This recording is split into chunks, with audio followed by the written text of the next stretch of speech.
ଜୟ ଜଗନ୍ନାଥ ସାଙ୍ଗମାନେ ଆଜି ସକାଳୁ ସକାଳୁ ଆମେମାନେ ଖାଉଛୁ ରୁଟି ଆଉ ଭଜା। ତ ସକାଳୁ ଯେହେତୁ ଶୁକ୍ରବାର ଥିଲା ବାର ମାନେକରେ ଆପଣ ତ ରୁଟି ଭଜା କ'ଣ ପାଇଁ ମାନେ ଖାଉଛନ୍ତି। ରୁଟି ଭଜା ଖାଇବାର କାରଣ ହେଉଛି ସକାଳୁ ଆମେ ସାଧା ଯାହା ହେଲେ କିଛି ବନେଇକି ଖାଇଦେଉ, ତାପରେ ଖରାବେଳକୁ ଆଇଁଷ ଯାହା ହେଇଥାଏ। ଆଉ ଏଇଟା ହେଉଛି ଦିଦି ଦେଇଥିଲେ ଗଇଁଠା ପିଠା ଆଉ ଯାଉ, ରାତିରେ ମୁଁ ଖାଉଥିଲି। ବାକି ମାଆ ଖାଲି ଟିନା ଖାଇଥିଲା, କି ଖାଇନଥିଲେ, ସବୁ ଯାକ ସେମିତି କେନ୍ ପଶି ଥୁଆ ହେଇଥିଲା ଫ୍ରିଜ୍ରେ। ସକାଳୁ ରୂପ କହିଲା ମୁଁ ତାକୁ ଏବେ ଟିକେ ଖାଇବି, ମୋତେ ଦେ। ତ ତା ପାଇଁ ଟିକେ କାଟିଲି, ରୂପାର ମୋର ଟିକେ ଟିକେ ଖାଇଥିଲୁ, ପୁଣି ଆଉ ଟିକେ ତ ଆଉ ଗୋଟେ ମେଞ୍ଚା ବି ବଳି ଯାଇଥିଲା ଫ୍ରିଜ୍ରେ, ପୁଣି ଥୁଆ ହେଇଛି।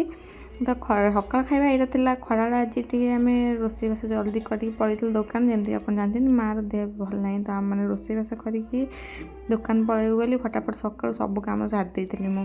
ସେମିତିକି ସକାଳୁ ରୁଟି ଭଜା କରିକି ଆଉ ରୋଷେଇବାସ ସାରିକି ଆମେମାନେ ଖାଇବି ବାହାରିଯିବୁ ଦୋକାନକୁ।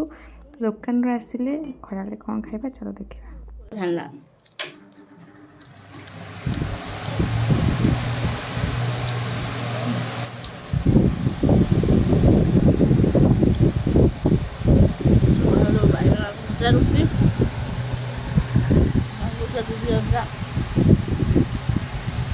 ରୁଟି ପିଠା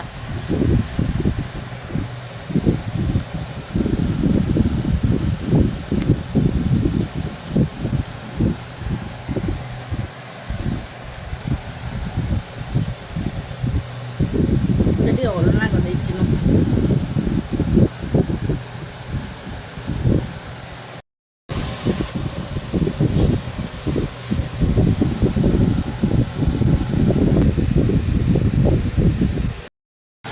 ଥିଲା ଗ୍ରେଭି ପିଠା, ଏଟାକୁ ଖାଉଛି, ରାତିରେ ଖାଇଥିଲା ପୁଣି ଏବେ ଖାଇଥିଲା।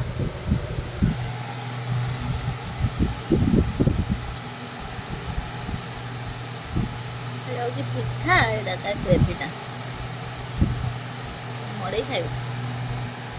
ଖା ନେଇ ଗ୍ରେଭି ପିଠା ଖା।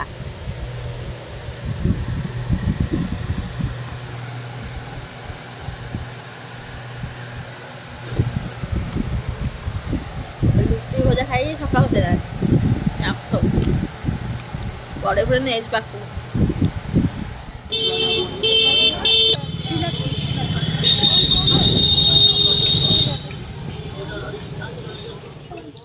ଚାଲୁନ ସାଙ୍ଗମାନେ 6ଟା ବେଳେ ଖାଇବା ପଖାଳ ଭାତ।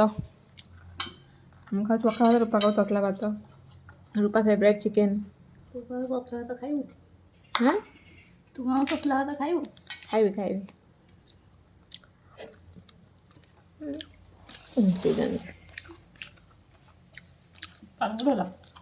ଚିକେନ୍ଟା ବଢ଼ିଆ ଲାଗୁଛି, ମୋତେ ବଢ଼ିଆ କରିଛି ଚିକେନ୍। ଆଉ ତ ଭଲ ଛାଣୁଛୁ। ଆଳୁଟା ବାଗେଇ ଛାଣିଲି ବସିକି। ସିମ୍ କରି ଟାଇମ୍ 5ଟା 33।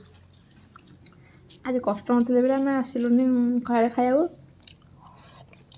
ଏକାଥରେ ଦୋକାନ ବନ୍ଦ କରି ଯାଇଛୁ। ଖରାବେଳେ ପୁରା ଉପାସ।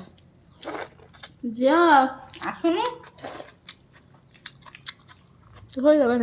ଖାଇବ, ଖାଇନି ଖରାବେଳେ।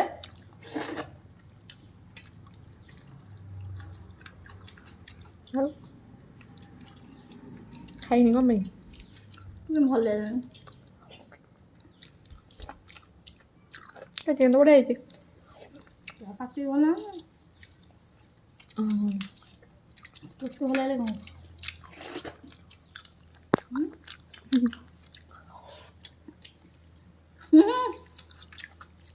ଭଲ ଲାଗୁଛି ପଖାଳ ଭାତ ଖାଇବାକୁ। ପେଟ ଥଣ୍ଡା ଥଣ୍ଡା ଲାଗୁଛି।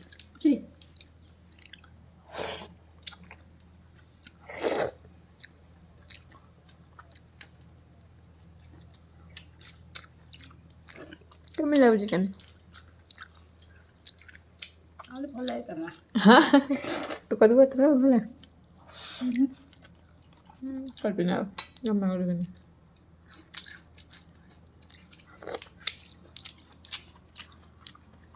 ବଢ଼ିଆ ଲାଗୁଛି।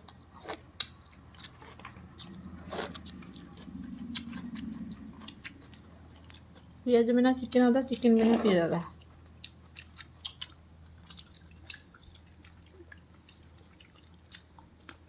ବड़ा ଗଲେ ଚିକେନ୍ ପିଆଜ ହେଇଯିବ। ପିଆଜ 5 ଟଙ୍କା। ବାଇରେ ଥିବା ପଚାରୁନୁ ରେସିପି। ବାଇରେ ଥିବେ ରେସିପି ପଚାରୁନୁ।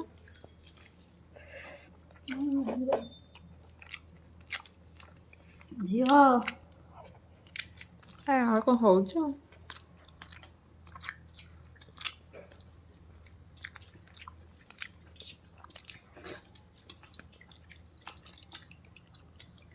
କଳା ପିମ୍ପୁଡ଼ି ଖାଇ ଚଳି ଯାଉଛନ୍ତି ମଣିଷ ରୂପା ପାଇଁ ଆଜି କଲେଜ ଯାଇଥିଲୁ ରୂପା ବହୁତ ଖୁସି ମୁଁ ଅଧିକା ଦେଇଛି ତୁ ଯାହା ପାରିବୁ ଚଳିପାରିବୁ। ହଁ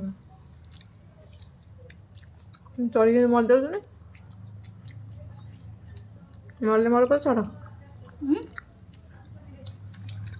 ମରିଯାଉଛନ୍ତି କିଏ ହଉ ଆଉ ଏଠି କଡ଼ାଇ ଥୋଇକି ଖା ତ କ'ଣ